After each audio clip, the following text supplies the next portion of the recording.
Монгол Болгарын эдийн засаг соёлын холбоо болоод бүгд найрамдах Болгар улсын элчин сайдын яам сүүлийн жилүүдэд хоёр улсын боловсрол соёлын хамтын ажиллагааг идэвхжүүлэх чиглэлээр хамтарсан арга хэмжээнүүдийг тогтмол зохион байгуулж байгаа.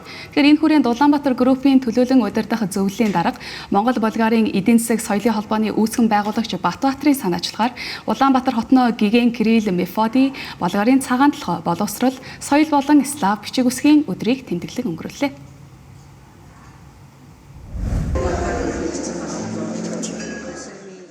Бүгд найрамдах Болгар улс нь жил бүрийн 5 дугаар сарын 24-нд Гигэн Кирилл Мефодий Болгарын цагаан толгой боловсрол соёл болоод слав бичгийн үсгийн өдрийг тэмдэглэдэг уламжлалтай.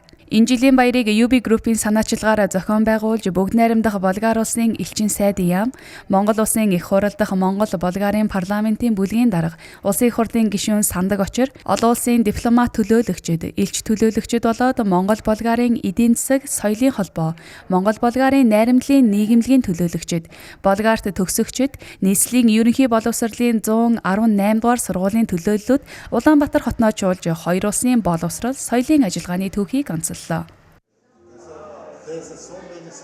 So between Bulgaria and Mongolia, we have a long Болгар Монгол хоёр орны харилцаа маш урт түүхтэй. Өнгөрсөн жил бид дипломат харилцааныхаа 75 жилийн ойг тэмдэглэсэн. Харин энэ жил 76 дахь жилдээ орж байна.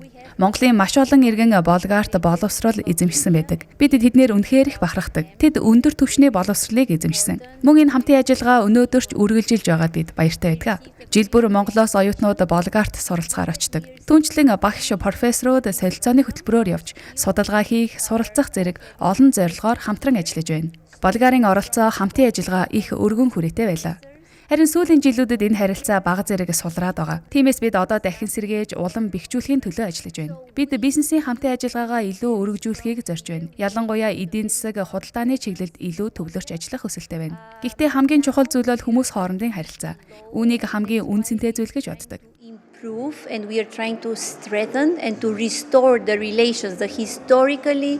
Бид бүхний хувьд бол мэдээж гадны хөрөнгө оруулалт маш чухал. Доод хөрөнгө оруулж Монгол улсад хөрөнгө оруулалт их маш тийм эрсдэлтэй улсад багтаж байгаа. Хэрвээ бид нар ашигт малчны тухай хууль болон гадны хөрөнгө оруулалтын тухай хуулийг дараагийн шатнд хөрөнгө оруулалт ээлтэй баталж чадах юм бол маш хэмжээний хөрөнгө оруулалт Монголд ороход бэлэн байгаа. Тэгэхээр бид бүхний одоо хамгийн гол төсөл бол Монгол улсын хувьд гадны хөрөнгө оруулалт болон ашигт малчны тухай хуулийг батлах нь одоо Монгол улсын хувьд хамгийн чухал ач холбогдолтой төсөл байна. Хоёр орны харилцааны ололт амжилтыг баттгаж хамтын ажиллагааг худалдаа, эдийн засаг, байгаль орчин, соёл боловсрол зэрэг олон салбарт шинэ агуулгаар баяжуулан өргөжүүлэн хөгжүүлэхийн төлөө ажиллаж байна. 118 дахь сургуулийн хүүхд өнөөдөр арга хэмжээнд оролцож Болгар ардын бүжиг үзүүлсэн маш их баярлалаа. Үнэхээр сонирхолтой байлаа. Тэгээд ялангуяа хүүхдийн ертөнц, хүний ертөнц ямар сонирн байдгийг гэдэг биднес өнөөдөр энэ зургуудаас харж болж байна. Жоохон хүүхдүүд ямар сонин сэдвийг сонин нүдээр харж байгааг биднес харлаа. Дараагийн удаа биднес мөн Болгарын сургуулиудын ангийн сургуулийн дунд ангийн сургуулийн хүүхдүүд Монгол улс гэдэг сэдвтэ уралдаан зохион байгуулад энэ зургийг бас мөн Монголд болон Болгартаа хүүхдүүдийн зургийн үзэгсэн харуулахыг хүсэж байна. Болгарт боловсрол эзэмшсэн Монгол иргэд улсын хөгжил бүтээн байгуулалтад үнэтэй хувь нэмрийг оруулж тэдний дундаас хөдөлмөрийн баатар 1, төрийн шагналтан 2, академич 1, ардын болон гавьяат цолтон 34 хүн төрөн гарсан байна.